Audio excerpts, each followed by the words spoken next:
everyone. Last few lectures we discussed various proximity sensors. We saw some optical type proximity sensors. We saw some inductive type proximity sensors, and we also saw some capacitive type proximity sensors. Today we'll see a special type of proximity sensor only. It is called as Hall effect sensor, and because this effect was discovered by a physicist by name Hall, the name is given as Hall effect sensor. The principle is very simple. I'll just pick one annotation tool, spotlight. Okay. Now the principle is very simple. This is a current carrying plate. If a DC supply voltage is provided to this plate, forget about this magnet for time being. We have a simple plate to which a DC power supply is given. The current will start flowing. The lines of current flow will be straight. Okay, before the current will start flowing, and when this current carrying plate comes in close vicinity of any magnetic field, listen to me very carefully. When this current carrying plate is not in the vicinity of a magnet, there will not be any effect on this current carrying conductor. So when this plate comes in close vicinity of a magnetic field, what happens is, as you can see, the current lines and the flux lines are affected.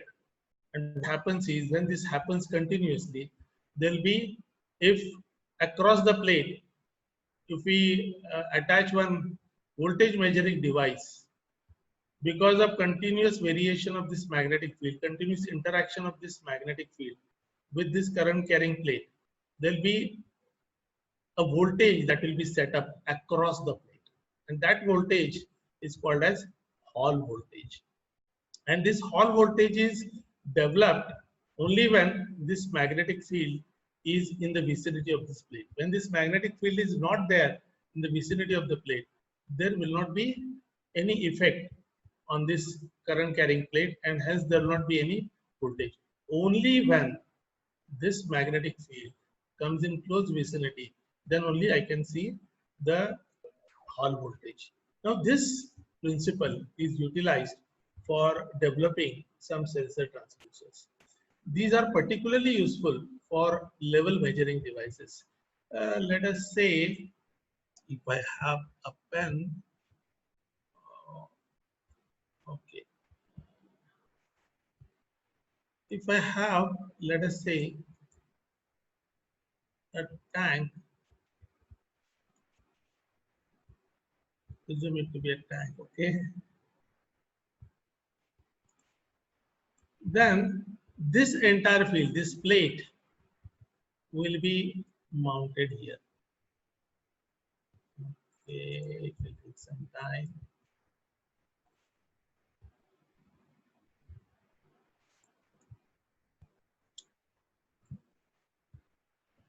This plate, now this plate is mounted here.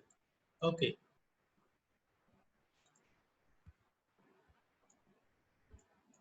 Okay, I think it is visible. This plate is mounted here, and there will be some two terminals.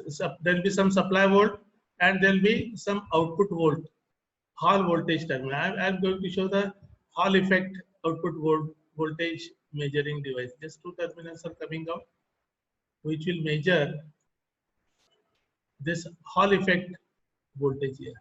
Now I'll be having, let us say this water level is there.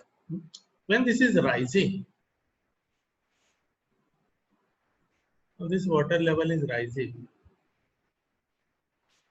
let us say. Now this, whatever float I'll be having, suppose I have a float.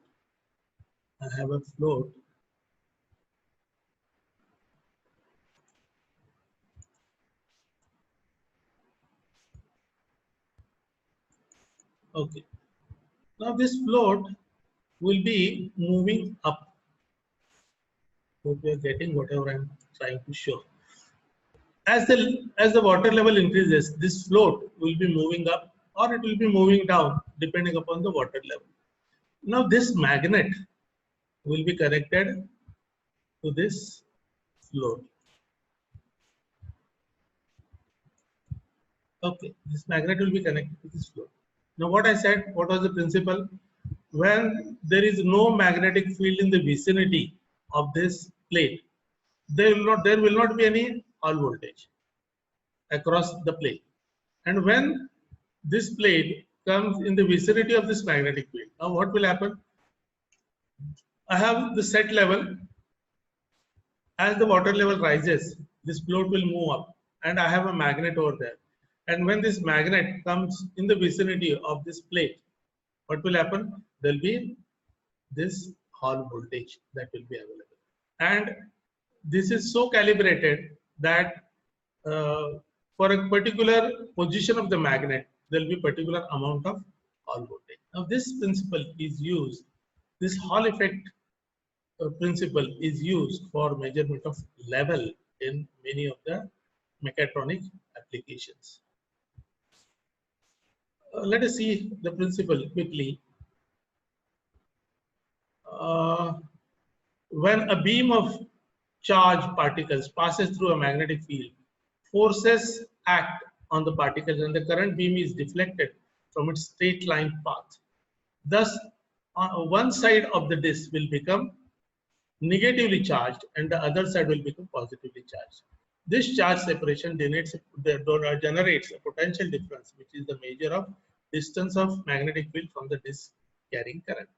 This is what is expressed in words. A particular application, the typical application of Hall effect sensor is the measurement of fluid level in a container. The container comprises of a float with a permanent magnet attached to its top.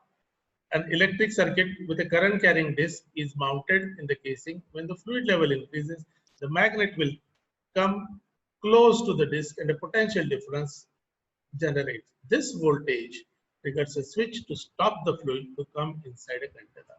So it can work as a fluid level controller as well. So these Hall effect sensors are used in many applications. So these were few proximity sensors, transducers we have studied up till now. Let us move further. We'll go, let us clear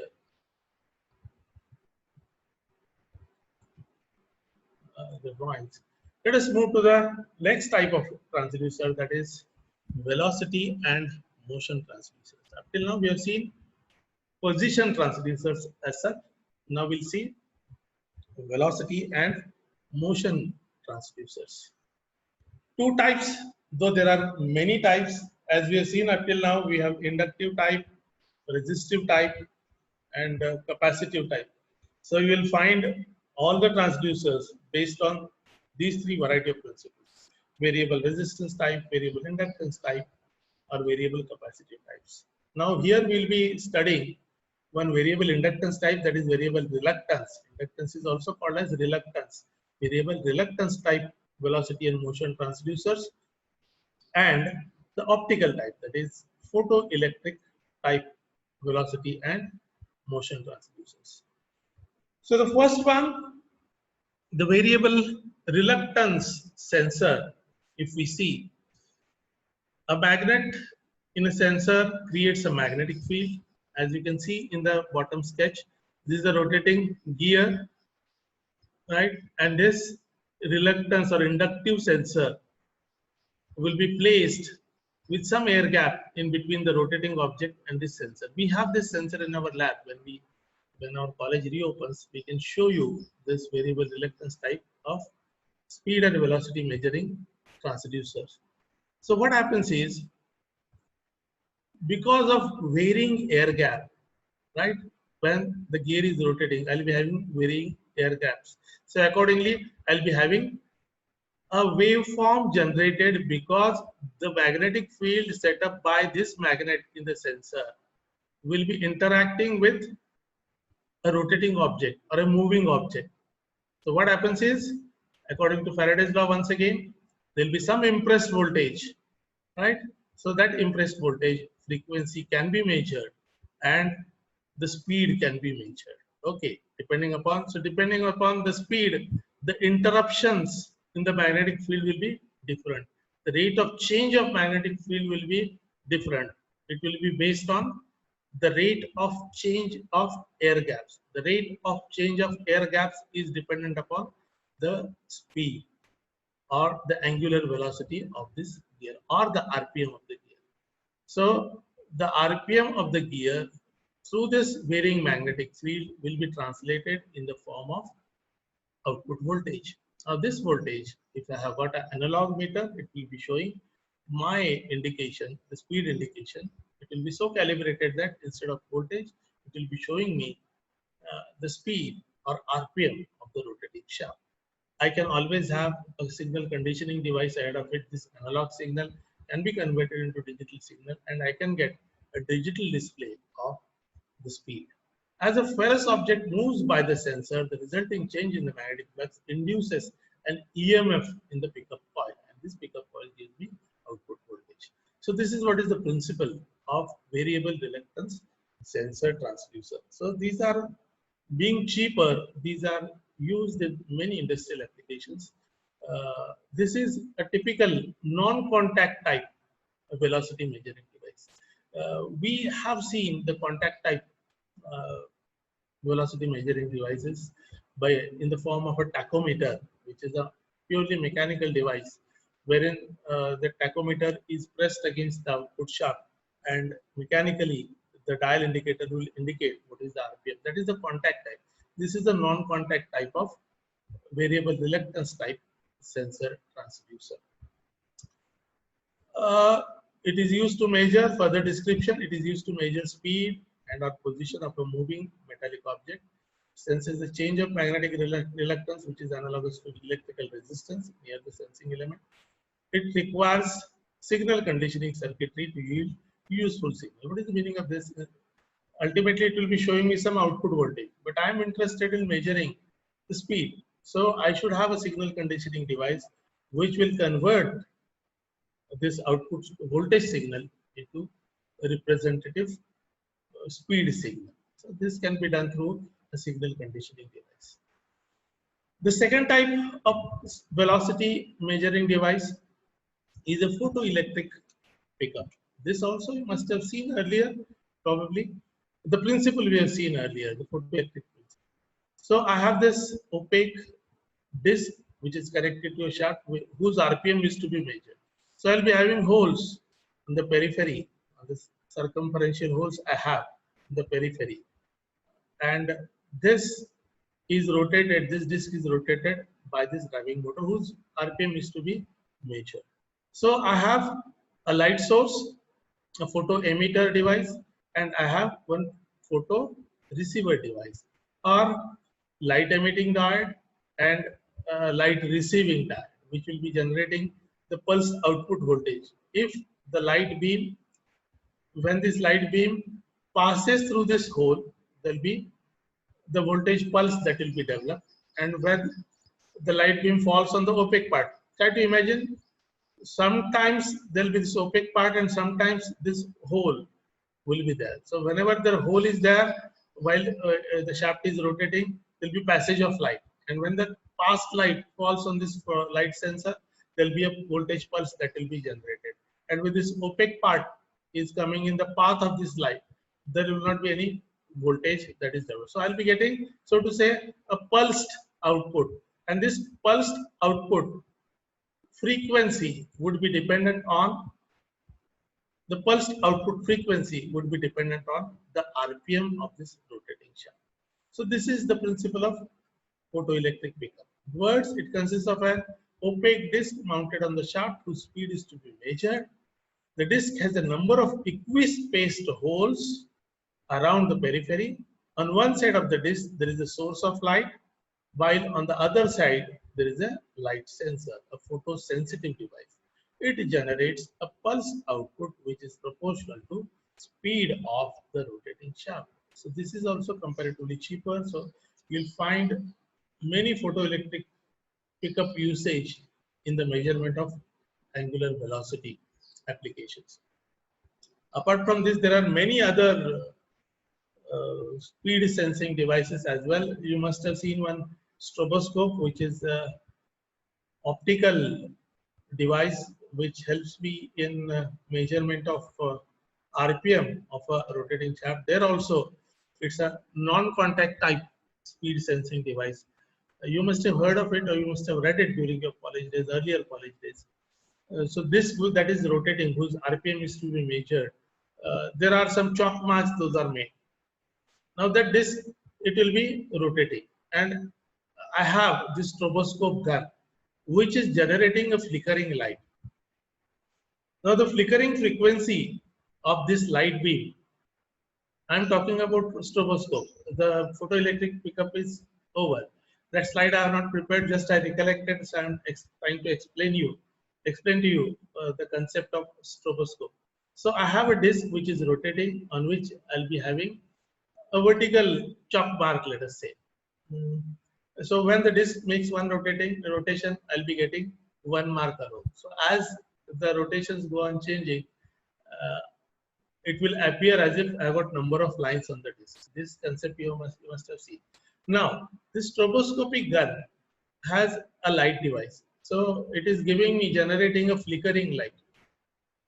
And that flickering light frequency can be adjusted. There is a knob there.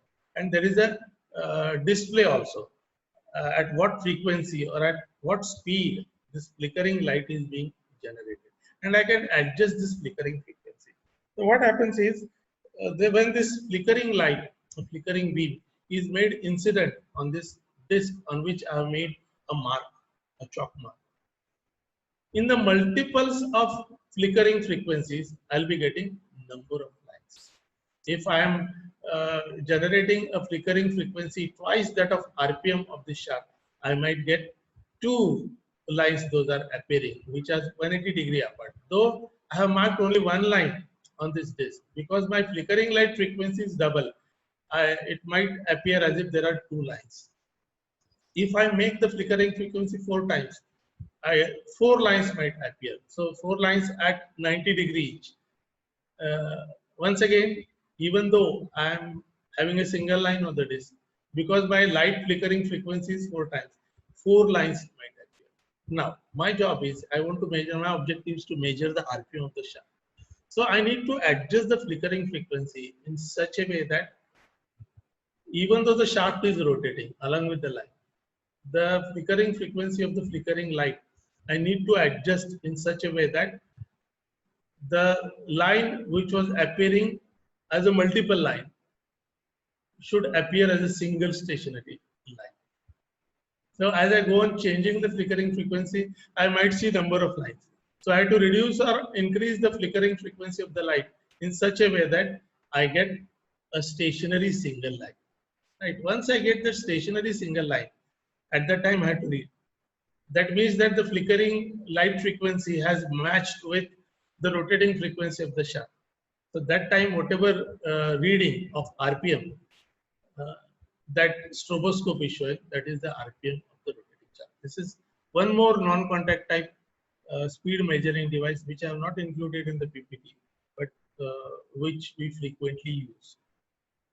Moving further, we'll see some of the force transducers. In fact, there are many force transducing elements used, but specifically because it is mentioned in the syllabus to study strain gauge based force transducers or strain gauge based load cell, we'll be focusing more on strain gauge type of force transducers.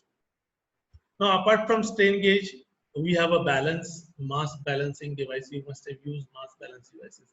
There is a device called as proving ring. In second year, you must have done some strength of materials practicals. Whatever you have a universal testing machine, if I'm carrying out a compression testing on a steel rod, let us say, or I am conducting a tensile test on the steel rod or steel material, I place that proving ring in between the hydraulic loading device and the bar. So that ring which is calibrated for load, will start, it has a dial indicator, it will start indicating what is the applied load. So that type of proving ring type load sensors are also there. There are piezoelectric type load sensors or force transducers. The simplest example is your spring scale, which helps me in measuring the load. You must have seen those spring scales. So it is based on the displacement of the spring is proportional to the applied force. So you must have seen those spring scales very much available in the market. If you go to many grocery shop, maybe tea shops nowadays everywhere, even if you go to vegetable market nowadays, we have these digital platforms on which you can place the load and the digital indicator will show us the load. So there are two types of such digital platforms. Even if you go to jeweler shop, we have that load sensing digital platforms. So basically those load sensing digital platforms for gross measurements or for finer measurement, finer accurate measurements. So what I mean by finer measurements is that if you go to jeweler shop, I want measurements to the accuracy of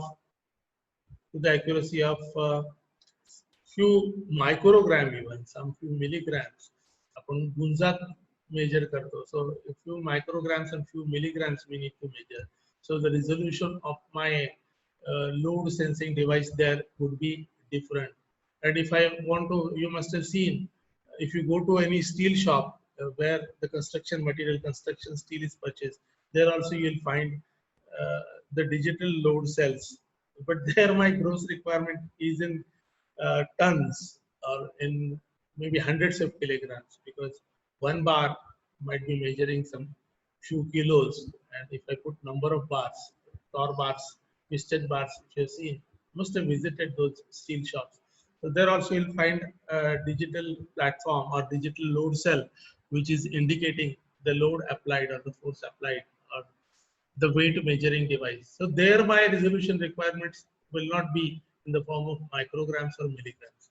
Their grams resolution is sufficient for you. So there also you'll find some of these piezo electric type of force transducers, or many, if I want to have a cost effective solution for force or load measurement, I might go in for a strain gauge type force transducer. What is a strain gauge? Quickly, we'll have an overview and we'll wind up today, because strain gauge description will require further time. So next lecture will be discussing strain gauge concept more in details. Today we'll just have, we have got another 5 minutes of time. So we'll just have a glimpse of what is this strain gauge. This also you must have come across earlier. So this strain gauge is nothing but a metallic, either resistive foil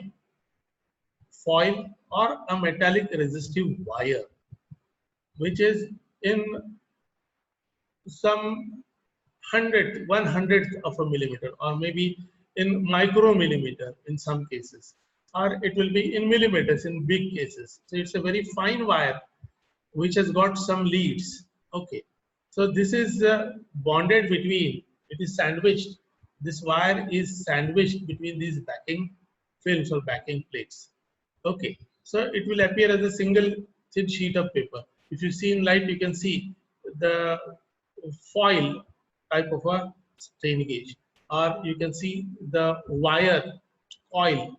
If you see that strain gauge sheet, so it's very small in size. The size varies from 5 millimeters of length to 20 millimeters of length. So based on my force measuring requirements, I'll be using strain gauges of different sizes. Now, what is the principle strain gauge? How it can measure the force? Basically, the strain gauge is a conducting wire, a thin conducting wire having some finite resistance.